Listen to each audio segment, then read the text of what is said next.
નમસ્કાર દર્શક મિત્રો, @ગુજરાતમાં આપનું સ્વાગત છે।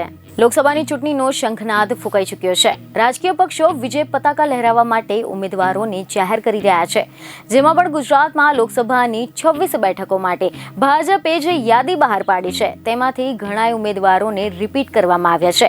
એટલે કે 2019માં પણ તેઓ ચૂંટણી લડ્યા હતા અને જીત્યા હતા। જો કે એસોસિએશન ફોર ડેમોક્રેટિક રિફોર્મ્સ એટલે કે ADR દ્વારા જાહેર થયેલા ઉમેદવારોની સંપત્તિ અને તેમની સાથે થયેલા ક્રિમિનલ કેસ અંગેના આંકડા પણ જાહેર કરવામાં આવ્યા છે, જેમાં સામે આવ્યું છે કે ભાજપના 12 સાંસદોમાંથી 11 નેતા તો કરોડપતિ છે। તેમાં પણ આશ્ચર્યજનક બાબત એ છે કે યાદીમાં પહેલા નંબરે અમિત શાહ નહીં પરંતુ ભાજપના અન્ય નેતા આવે છે।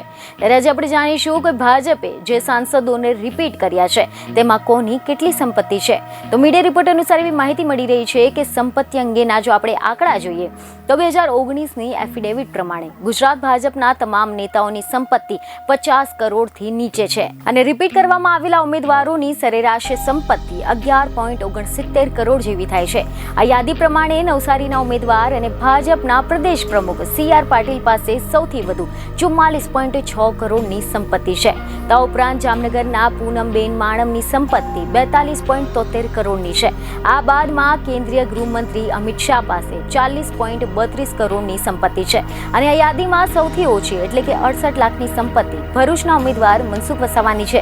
તો આ સિવાય મિતેશ પટેલ પાસે 7.70 કરોડ, રાજેશ ચુડાસમા પાસે 1.8 કરોડ, દેવુસિંહ ચૌહાણ પાસે 1.30 કરોડ, જસવંતસિંહ ભાભોર પાસે 2.70 કરોડ, પ્રભુ વસાવા પાસે 2.83 કરોડ, વિનોદ ચાવડા પાસે 3.35 કરોડ, ભરતસિંહ ઢાભી પાસે 4.73 કરોડ અને હસમુખ પટેલ પાસે 7.46 કરોડની સંપત્તિ છે।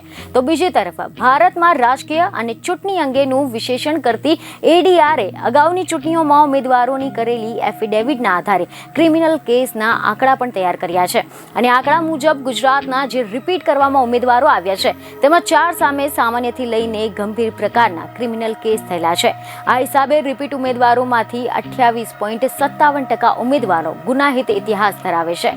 બીજને ખબરો સાથે ફરી મળીશું। ધન્યવાદ।